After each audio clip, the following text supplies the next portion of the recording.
So when telling your story to promote yourself and your work, one of the main email sequences that I suggest people write is what I call your core story sequence. In terms of the map of, or the customer journey, if you like, this sits in between people opting in and you delivering whatever they have opted in for. So in my case, that might be, if they read my book, then they might opt in for the book bonuses. So you have a sequence where you deliver the book bonuses, or you deliver the lead magnets, or if they've registered for a webinar, you remind them about attending the webinar. So you do that first, give them the thing they've opted in for first. But then in between that and your regular ongoing communications, whether that's a weekly email, whether that's a daily email, whether that's a print newsletter, however that looks, what I suggest you do is craft a sequence that tells your story. So in my own work, this sequence, my own core story sequence, and I should add actually that writing my own core story sequence was infinitely harder than doing it for any clients. It's always harder to work on your own sequence. We're all too close to our own work. It's like looking at something that's so close to your face that it's hard to focus on. And my core story sequence started out at 15 emails, and the logic behind that was that I would have some publishing options. I could send an email every weekday for 3 weeks. I could send an email every other day for give or take a month. It started out at 15, and then over time it's expanded to 19 emails. And as I look at this in retrospect, I've kind of been asking myself, how important actually are all of these emails? Am I delaying the sale, basically? Do I actually need 19 emails here? Is each email doing the heavy lifting of building trust with a new customer, or am I potentially being a bit self-indulgent? That's the question I've been asking. And that's, every now and again it's good to review your email sequences and ask these questions. How hard is each email working? Could you make any changes? Do you need to move any around? So I have this in Airtable, and I recommend that you do this for your own email sequences as well. Don't just have your email sequences in your email marketing platform, whether that's MailChimp or ActiveCampaign or Keep or whatever. Have a document. So I use Airtable, and I document what each email is, what the subject line is. Is there a link in the email, and where does that link go? And what is the link to the Google Doc? And the Google Doc will contain the email copy. Not that I'm expecting, so I use ActiveCampaign, and not that I'm necessarily expecting ActiveCampaign to vanish tomorrow, but hypothetically, if it did, I would still be okay. I would still have copies of all of my emails. I wouldn't be completely in the dark. So, do document your emails outside of the email marketing tool. What I've then been asking is, okay, so I've got these 19 emails. When I set out to write this sequence, I was trying to figure out, well, what are the main turning points in my story in terms of my business and what I do today and communicating my purpose? What are the main turning points in my story? That was the starting point for crafting the sequence. With this review, I've kind of whittled out some of the emails that I don't actually think are key turning points. And I've been trying to sort of retrofit with the emails that I'm left with that are kind of the critical ones. What is it about those emails? And is there a formula? A loose formula, a structural formula rather than a prescriptive formula. But is there a formula that you could copy for creating your own core story sequence? So I thought you might be interested in this. I do a lot of my thinking in Notepad. It's just the way my brain works. I'm not a mind map person. I'm a lists person. So I make lists in Notepad. That's what I do.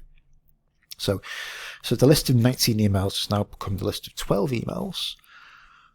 And then what I've done is I've put in an asterisk, like, what is it about this email that is important that I'm trying to communicate in terms of telling my story?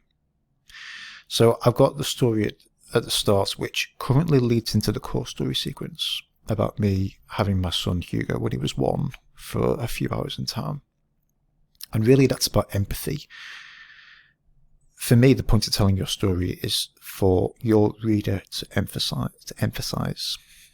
feel empathy with you, not sympathy, but to kind of understand you. So that's why that's there at the start. And I think that's quite important.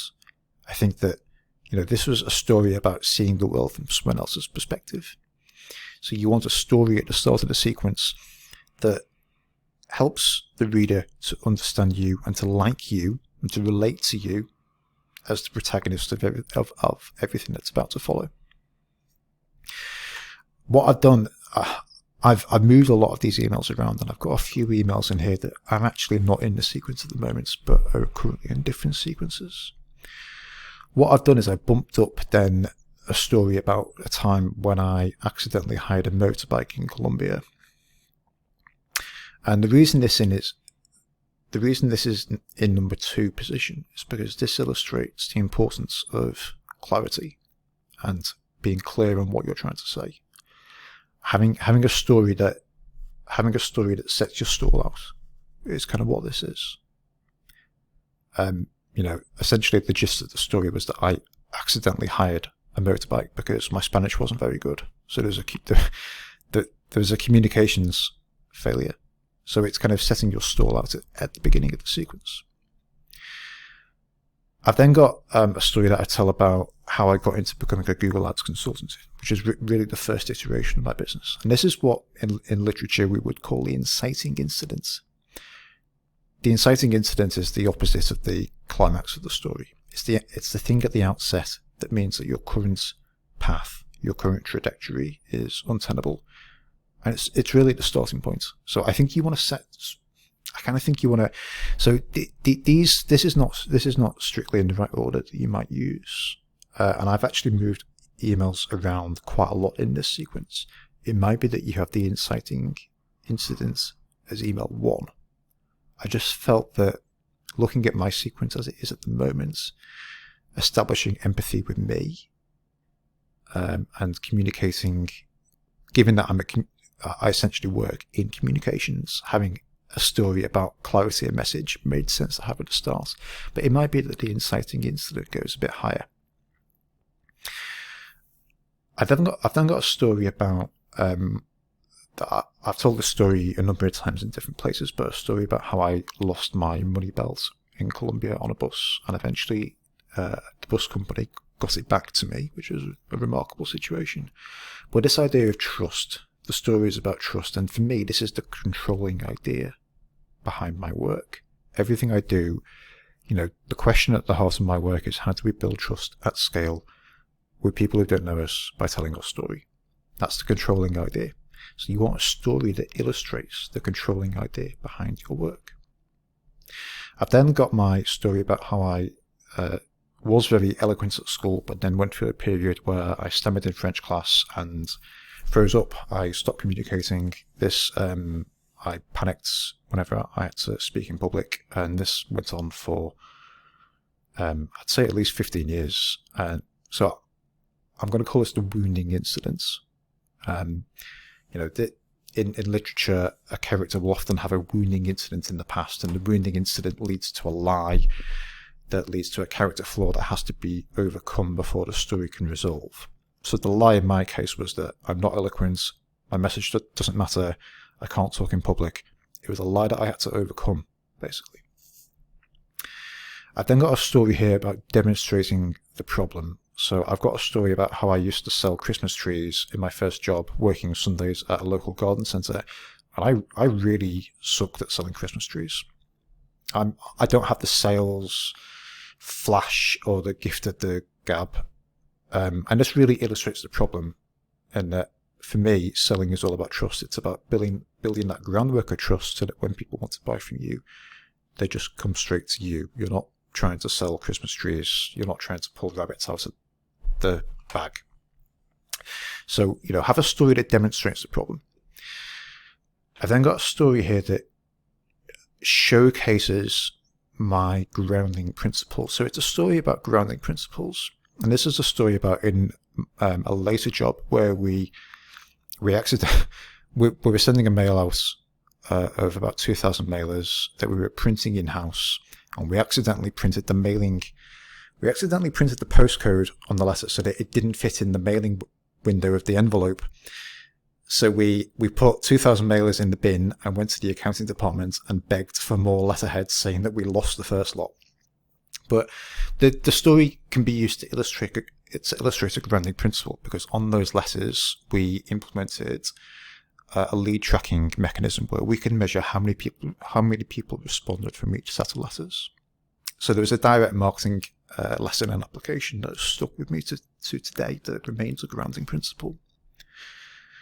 There's then a story about false starts, where I got into business and I did my first major project was a website project, and the guy contacted me. He actually paid me in cash on his doorstep, which is probably the most interesting facet of the story. In literature, you'll have this thing where the protagonist starts off to reach an objective, and the first iteration they go off in the wrong direction. So it's a false start, and it's finding a story that demonstrates that way. You've set out towards the goal, but you haven't gone about it in the right way because you haven't changed internally yet. The next story that I've got is what I've called the key insight. So this is kind of, in literature, this would be the climax.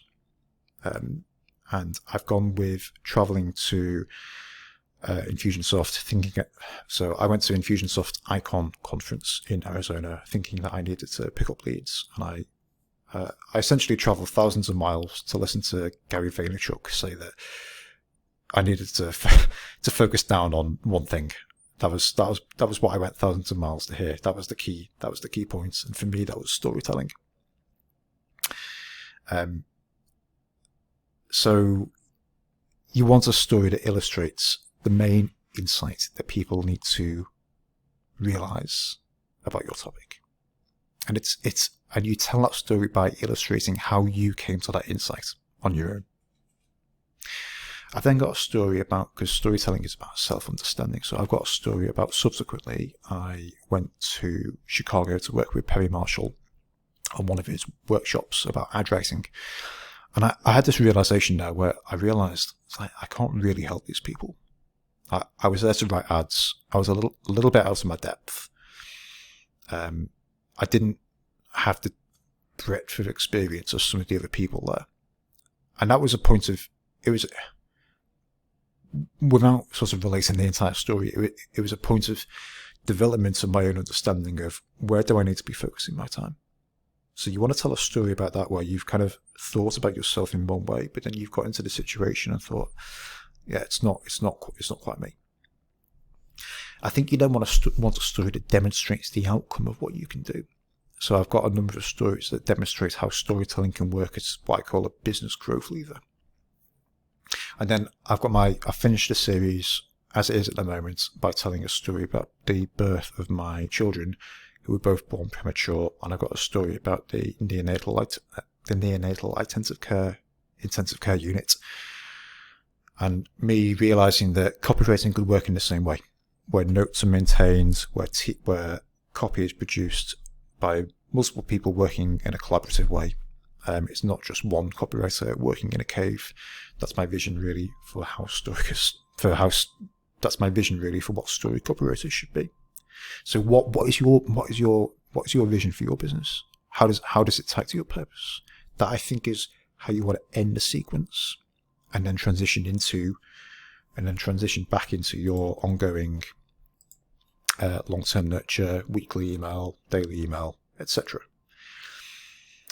I thought that might be interesting. So this is still in development. Something I'm thinking about is running a short workshop on this. That would be a small group session on Zoom to plan out your core story sequence, to explore different options, to move stories around into different places.